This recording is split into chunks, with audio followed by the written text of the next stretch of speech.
जो चीज़ मैंने सोचा वो मुझे कम एज से मिलना स्टार्ट हो गया। मेरी संघर्ष की कहानी अगर आप सब कुछ सुनना चाहेंगे तो मैं ज़रूर आपको सुनाऊँगा। क्या आप लोग जानना चाहेंगे? जी सर। जी सर, जी सर, जी sir. Thank you sir, thank you आप लोगों ने सपोर्ट किया। अभी सर मैं सबसे पहले 10th पास करके घर के पास कॉलेज नहीं था, तो मैं दूर वाले कॉलेज किसी शहर में जाके रहना स्टार्ट किया। वहाँ मैंने रूम लिए, वहाँ पढ़ के अपने खुद रहता था, खुद खाना बना के करके घर में हर चीज़ का शुरुआत में होता है ना, किसी चीज़ को पता नहीं है तो उसको सीखना है, बेसिक चीज़ से तो शुरुआत में किसी को खाना ही नहीं बनाना आता। तो उस चीज़ को सीखना ज़रूरी है पहले कि भई वहाँ रहना है तो पहले क्या सीखना पड़ेगा। तो इसी प्रकार ना अभी आप कंपनी में जैसे आए हैं यहाँ जो तो इसको करना है तो क्या सीखना पड़ेगा, वो चीज़ भी सिखाते हैं। तो उसी प्रकार हम भी वहाँ रहना है तो क्या सीखना है, उसका प्रिपेयरिंग पहले करते थे। हमने 12th पास किया, 12th पास करने के बाद हम सोचे भाई अभी चलो बहुत कम एज में मैंने 10th पास कर लिया, 12th भी पास कर लिया। बहुत कम एज, ज़्यादा एज उस समय सबसे गैपिंग वाला जो पीरियड था वो आया था हमारे पास। फिर पढ़ाई करके मैं जहाँ पढ़ने के लिए गया, अपने वो भी शहर से दूर, वहाँ बहुत अच्छा कोचिंग, बहुत अच्छा कॉलेज था जहाँ करके पढ़ने में कोई मतलब ये नहीं बरतता था, पढ़ने में बहुत मेहनत लगाता था। पूरा प्रिपरेशन था, हर चीज़ तैयार था, मतलब कोई भी एग्ज़ाम अभी उसका जो भी एग्ज़ाम कम एज में तो डिफेंस का ही पहले मिलता था कम एज का और दूसरा कोई एग्ज़ाम भी नहीं था जब तक कि 18 साल आपका कंप्लीट नहीं है। तो प्रिपरेशन बहुत अच्छी थी और तैयारी बिल्कुल थी कि बस एग्ज़ाम आएगा, उसको लिखूँगा, पास तो करूँगा ही करूँगा, ऐसा मतलब विश्वास था अपने ऊपर। लेकिन देखिए, क्या है कि मैं वहाँ गया, मेरे दोस्त लोग थे, तो कुछ लोगों के पास एड्रेस का नहीं था, तो हमारे पास एक लोकल एड्रेस था। मैं आंध्रा में रहकर पढ़ाई कर रहा था, तो मैं अपने हाथों से मैंने 5 लोगों का मैंने हॉल टिकट भरा। सबका कॉल लेटर जो भरते हैं ना फॉर्म, वो मैंने भरा और भरने के बाद ऐसा हुआ कि मेरे को छोड़ के बाकी 4 का कॉल लेटर आया, मेरा नहीं आया। है ना? मेरा सिर्फ नहीं आया। मैं इतना बैड फीलिंग किया कि देखिए 4 और सभी का सभी सिलेक्ट हो गए। फिर मेरा हॉल टिकट नहीं आया। मैं इतना बैड फीलिंग किया लेकिन फिर भी मैंने उसको दरकिनार किया। कोई बात नहीं, नहीं आया, कोई बात नहीं, लेकिन हम पीछे मुड़ के नहीं देखेंगे, फिर से तैयारी करेंगे, फिर आगे की ओर बढ़ेंगे।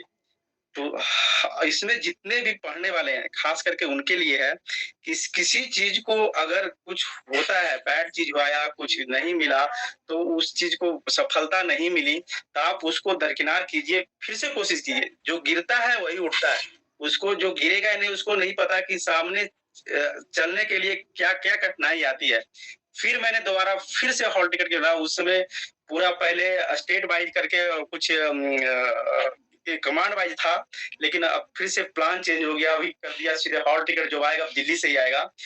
फिर वहाँ से दोबारा किया, दोबारा में भी मेरा हॉल टिकट नहीं आया। सोचिए दोबारा भी हॉल टिकट नहीं आया क्योंकि वहाँ पे जब हॉल टिकट जहाँ बनते हैं, क्योंकि पहले से पता नहीं, जब सर्विस में आया तब हर चीज़ का जानकारी मिला, तब पता चला कि वहाँ इतने सारे आते हैं, इतनी क्वांटिटी में के लिए लोग अप्लाई करते हैं कि कितने लोगों का गोनी बैग जो फॉर्म करता है खुलता ही नहीं है।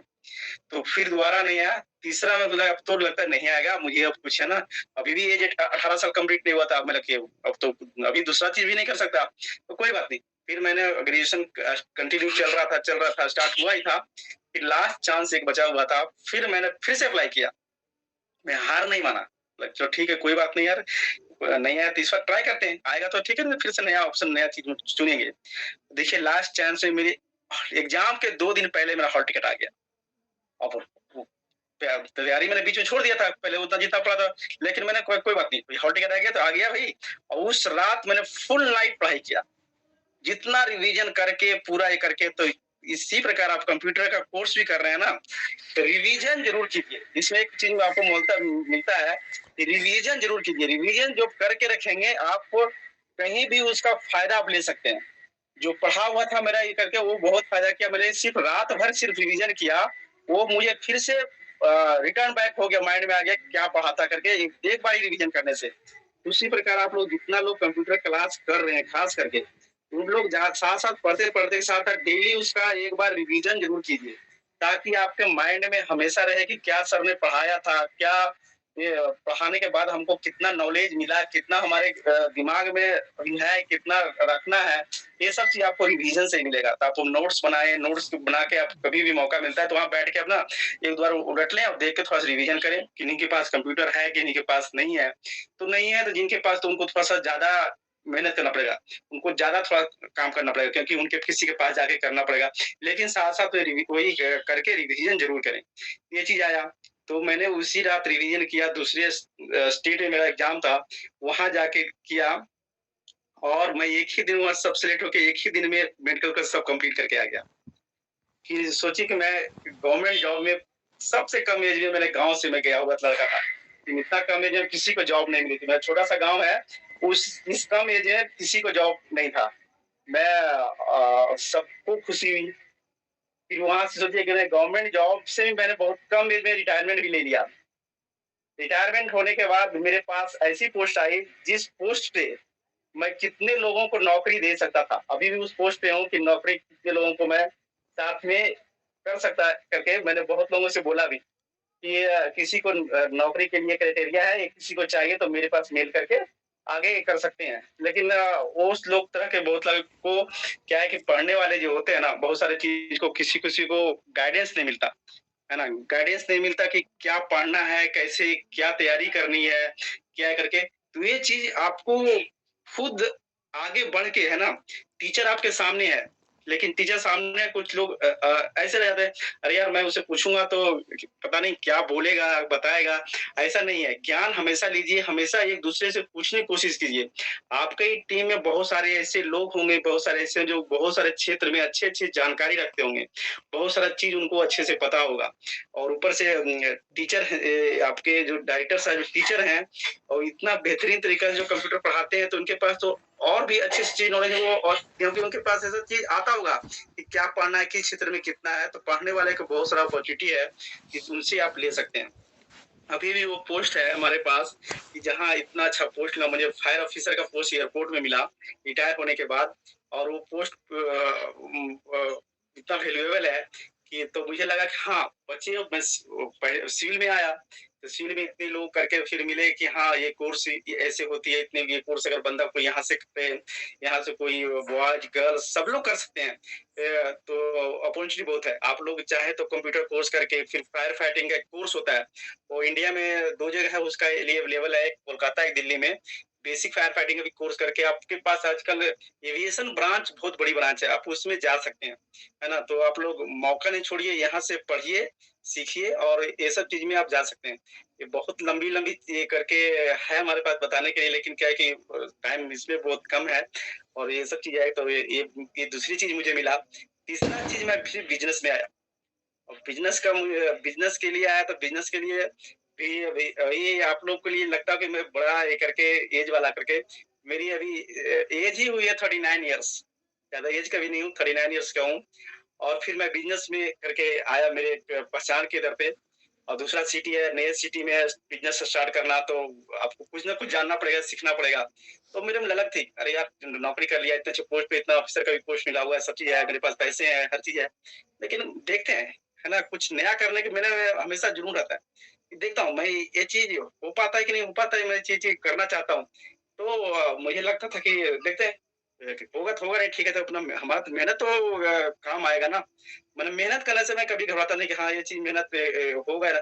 सफलता क्या है कि आपके हाथ में नहीं है, कुछ नहीं लेकिन मेहनत आपके हाथ में है। हाँ, लेकिन इतना कन्फर्म है कि आपका मेहनत अगर किया हुआ है, तो सफलता दौड़ के आपके पास आएगी, आएगी। आज नहीं तो कल आएगी, आएगी। इस चीज़ को आप लोग गाँठ बाँध के हमेशा रखना और रखिएगा ज़रूर कि आप मेहनत किए हैं उसका फल किसी चीज़ में आज नहीं तो कल वो आएगा ही आएगा। इसलिए मेहनत करने से कभी कोई घबराइए मत, कभी कोई पीछे नहीं हटना चाहिए। फिर मैंने बिज़नेस को ऐसे समय में स्टार्ट किया जिसमें कोरोना पीरियड चल रहा था। कोरोना पीरियड में चल रहा था फिर उसी समय स्टार्ट करने के बाद ऐसा लगा कि अभी पीरियड भी ऐसा इतना क्रूशियल टाइम है, हो सकता है नहीं बढ़ेगा क्या। आज देखिए मैंने बिज़नेस को भी सेटअप कर दिया और बहुत ऐसे बिज़नेस को इतने ग्रोथ पे ला दिया कि मैं बहुत अच्छे तरीके से उसको चला भी रहा हूँ। और मैं अभी मेरा जॉब जो सेकेंडरी जो जॉब था उसको मैंने पार्ट टाइम कर दिया। अभी मैं इसको मन है तो करने के लिए मैं उसे ध्यान देना बंद कर दिया बिल्कुल। अभी मेरा फुल फ़ोक्स जो फुल टाइम जो है मैं अभी बिजनेस को देता हूँ और बिल्कुल जब मन किया तभी जाता हूँ, जब मन किया तो फोन से ही चलता है। इसलिए जो बिजनेस जो पढ़ रहे हैं ये सब ऐसे काम नहीं कर रहा था। आपकी मेहनत काम कर रही है, आपका जो पढ़ा हुआ चीज है वो चीज काम कर रहा है। तो आप लोग के पास भी दोनों अपॉर्चुनिटी मिला है, एक पढ़ने का और दूसरा बिजनेस करने का। तो आप लोग के पास दोनों मौका है, तो गवाइए मत और इसमें बिल्कुल पढ़ के और पैसा कमाइए। लेकिन पैसा कमाएंगे कैसे? ये एमएलएम है, एक नेटवर्क मार्केटिंग टाइप का है। इसमें कमाना है, इसमें आपको ऐसा मौका मिला है कि खुद नहीं कमाना है, खुद तो कमाना ही कमाना है, लेकिन दूसरों को भी कमाना है। तो दूसरों को भी कमाना है तो आपको अकेले नहीं, साथ में लेके चलना पड़ेगा, है ना। पढ़ने वाला भी चीज ऐसा ही है। आप पढ़ने के बाद तभी काबिल है, चाहे अभी तभी अच्छा चीज हो सकते हैं जब आप खुद पढ़िए और दूसरों को भी शिक्षित कीजिए। तभी हम बेहतर हो सकते हैं, तो हमारा समाज भी बेहतर हो सकता है। ये काम आपके डायरेक्टर साहब पारस जी कर रहे हैं, बिल्कुल अच्छे तरीके से कर रहे हैं, इतने बेहतरीन तरीके से कर रहे हैं। कभी भी ये नहीं पार्सलिटी नहीं करते, यहाँ कोई ये नहीं पूछा तो उसको जवाब नहीं देंगे, ये पूछा तो उसको जवाब नहीं देंगे। कोई भेदभाव के बिना वो बहुत अच्छे तरीके से पढ़ाते हैं और सबको साक्षर करने के लिए पूरा मन से लगे हुए हैं। तो उनके काम में, उनके साक्षरता अभियान में आप लोग सहयोग कीजिए। और कमाने के लिए जहाँ है कि आप अपना टीम, बिल्कुल आपके पास टीम है तो सबको बताइए भाई कि साथ साथ पढ़ाई भी कर लो और कुछ पैसा कमाना है तो साथ में से कमा सकते हैं। इस तरह से बिजनेस आप लोग कर सकते हैं। तो अभी प्लान का भी टाइम लगता है, होने वाला है शायद। तो मौका दिया मैंने, बहुत थोड़ी छोटी सी बात है आप लोगों को बताने की कोशिश किया। और टाइम तो ज्यादा नहीं है, फिर भी किसी को एविएशन के बारे में अगर जानना है तो मेरा नंबर है। एविएशन के बारे में बहुत कुछ, कैसे जहाज को फ्लाइंग हम लोग करवाते हैं, कैसे एटीसी काम करता है, ये सब फुल नॉलेज मैं आपको कभी शेयर कर सकता हूँ। अभी तो अभी छोटी सी ये थी। बाकी बहुत मेहनत कीजिए, बहुत आप लोग आगे बढ़िए। मुझे बहुत खुशी हुई कि हमारा टीम, हमारा कंपनी, ये आपकी मिशन लाइफ जेन जो है बहुत आगे तक जाए। आप लोग आगे तक जाएगा कैसे? जब आप लोग इसको ले जाने के लिए बिल्कुल तैयार रहेंगे तब। क्या आप लोग तैयार हैं इस टीम कंपनी का ले जाने के लिए? Yes sir. लग तो नहीं रहा है। हमारी पता है, हमारे पास एक चीज आया था, हमारे पास कुछ जब पूछा जाता था ना तो आवाज ऐसा बुलंद होना चाहिए कि वो आवाज नीचे तक नहीं, आपके घर के आजू बाजू तक सुनाई देना चाहिए। कोई बोलता है ना हाउ इज द जोश, तो हाउ इज द जोश मतलब जोश है नहीं। मतलब आप लोग बिल्कुल, कोई बोलता है ना टीम बनाने के लिए बहुत लोग के पास क्या होता है कि नीचे बहुत लोग काम करने, किसी को बोल दिया अरे मेरे अंडर में 10 लोग जुड़ गया तो मजबूरी में कोई जुड़ जाता है। ऐसा नहीं है, उसको समझा कैसे जोड़ना है। तो आपके पास वो क्वालिटी और आपके पास वैसा जोश होना चाहिए। कोई पूछे तो हाँ लगना चाहिए कि हाँ नहीं भाई बंदा सचमुच करने के लिए तैयार है, तभी आपको बोलेंगे, चाहे नीचे वाले वो प्रेरित होगा। तो मुझे तो नहीं लगता कि आप लोग बस है या नहीं है, सचमुच में है आप लोग काम करने के तैयार हैं? Yes yes sir. ओके।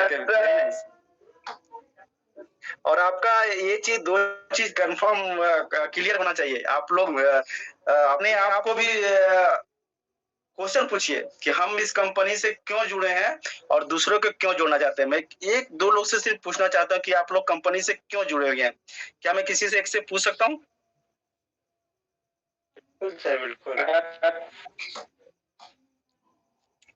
ठीक है सर। मैं एक मेरे नीचे देखिए नाम आ रहा है, एक मिस्टर अरुण मौर्य। मैं अरुण मौर्य जी से पूछना चाहता हूँ कि क्या आप कंपनी से क्यों जुड़े हैं और दूसरे को क्यों आप जोड़ना चाहते हैं? जी सर, मैं बताना चाहता हूँ सर, मुझे बुलाने के लिए सर बहुत बहुत धन्यवाद सर। पारसनाथ सर को भी बहुत बहुत धन्यवाद जो हमें अच्छी शिक्षा देते हैं सर। कहीं ना कहीं सर ये मिशन लाइफ जेन हमारे भविष्य के लिए उज्जवल साबित होगा सर। ये हमको पढ़ने के लिए बहुत अच्छा है सर। पढ़ते भी हैं, इसमें हम कुछ पैसा भी कमा लेते हैं। जो हम लोग अपना स्टूडेंट हैं तो सर कम से कम अपना खर्चा निकाल लेंगे सर। घर से सर पैसा नहीं लेना पड़ेगा सर। ये बहुत अच्छा प्लेटफॉर्म है सर, इसलिए हम जोड़ने के लिए इसलिए सर जोड़ते हैं। लोगों को जोड़ेंगे सर कि इसमें लोग आएंगे, सीखेंगे और प्रॉपर तरह से ज्ञान लेंगे सर और अच्छी शिक्षा पा सकते हैं।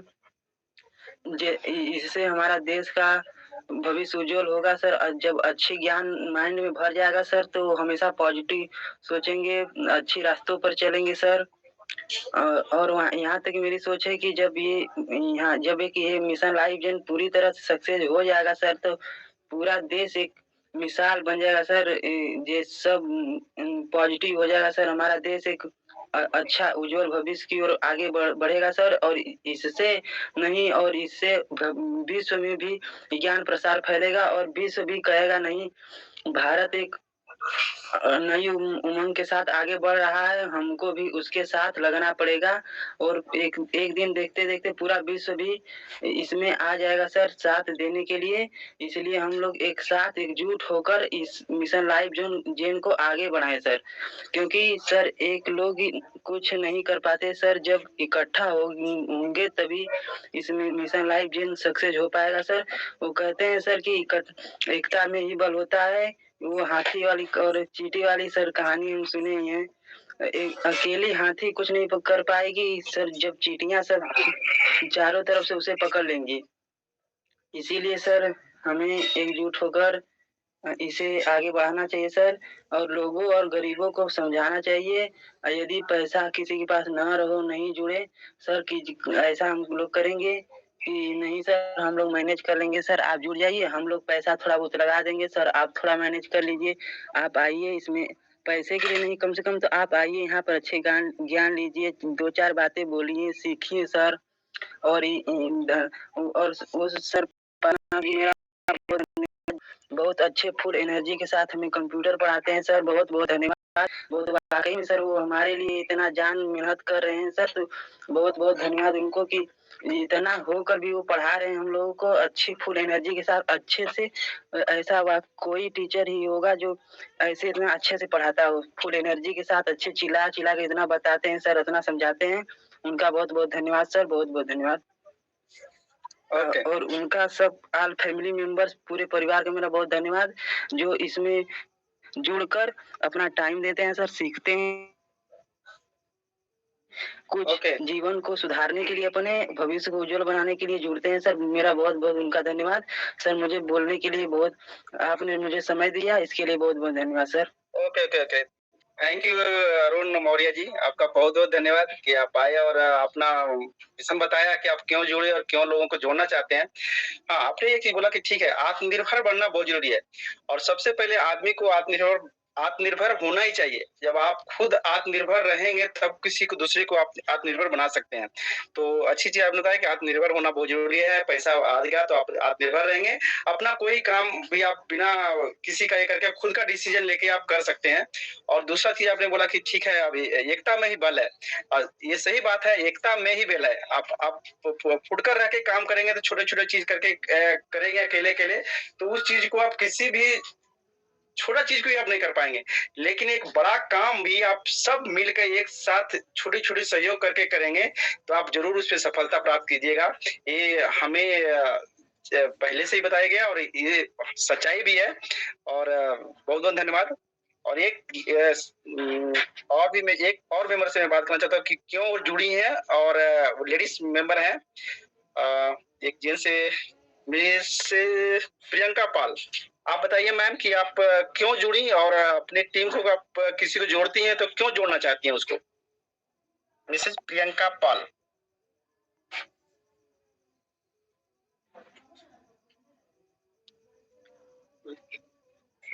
मैम अगर आवाज आ रही है आपको तो प्लीज बताइए, अगर नहीं आ रही है तो दूसरे मेंबर को भी मैं इनवाइट करता हूँ। रिंकू कुमारी मैम, सेम यही क्वेश्चन आपके पास है मैम, बताइए कि आप क्यों जुड़ी हैं और क्यों दूसरे को जोड़ना चाहती हैं आप।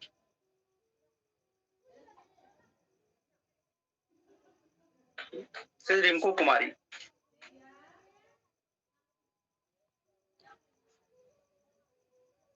देखिए आप लोगों का व्यू बहुत जरूरी है, क्योंकि आप लोगों का व्यू बिल्कुल क्लियर होना चाहिए कि आप मिशन लाइफ जेल में जुड़ी हैं तो क्यों जुड़ी हैं, चाहे कुछ लोग जुड़े हैं तो क्यों जुड़े हुए हैं, और किसी को जोड़ना चाहते हैं तो क्यों जोड़ना चाहते हैं, क्या आपका क्या मतलब है, कंपनी का क्या मतलब है। जब तक आप लोग को ये क्लियर नहीं होगा तब तक आप आगे टीम को बढ़ा नहीं सकते हैं, काम नहीं कर सकते हैं। सिर्फ अपना अपना ही सोचेंगे तो नहीं हो सकता, इसलिए अपना व्यू बिल्कुल क्लियर कि भाई हमें मिशन लाइफ जेनविन आए हैं तो क्यों आया हूँ मैं, क्यों यहाँ पे आया मैं, क्यों कि ऐसे तो नहीं है कि कोई आपका बिना ऐसी जबरदस्ती तो नहीं जुड़ा, तो कोई ना कोई आपका मतलब होगा कि आप क्यों आए हैं, क्यों दूसरे को जोड़ना चाहते हैं, तो ये बिल्कुल क्लियर होना चाहिए। Okay, thank you sir. और पारसनाथ सर को फिर से मैं अपना मंच उन्हीं को देना चाहता हूँ, और आए और आगे का प्लान अपना जारी रखें। थैंक यू सर, बुलाने के लिए बहुत बहुत धन्यवाद। एक जोरदार तालियां मिस्टर अमरेंद्र कुमार प्रभाकर सर के लिए, एक जोरदार क्लैपिंग, जोरदार तालियां अमरेंद्र कुमार प्रभाकर सर के लिए, जो इतने अच्छे से पूरे एक्सपीरियंसफुल जीवन का, व्यक्तित्व का विकास आज आप लोगों के बीच में प्रेजेंट किए। प्रेजेंटेशन के माध्यम से आज आप सभी लोगों को इंडिकेट किए, आज आप सभी लोगों को एक उज्जवल भविष्य की कामना करते हुए कैसे बताएं कि कैसे मिशन को सफल करना है, क्या करना है, कैसे करना है, ये सब बताएं। Thank you sir, thank you so much sir. आप जैसे गाइडर, आप जैसे लोग रहेंगे ना सर, एक मुर्दा इंसान के अंदर भी जान आ जाएगा और वो व्यक्ति काम करना स्टार्ट कर देगा, शिक्षा लेना स्टार्ट कर देगा, और इस शिक्षा को प्राप्त करके एक उज्जवल भविष्य को उज्जवल बना कर रहेगा और पूरे मिशन को सक्सेस करके दिखाएगा, पूरे भारतवर्ष को सफल बनाएगा। थैंक यू सर, धन्यवाद सर, आपका बहुत बहुत धन्यवाद। तो चलिए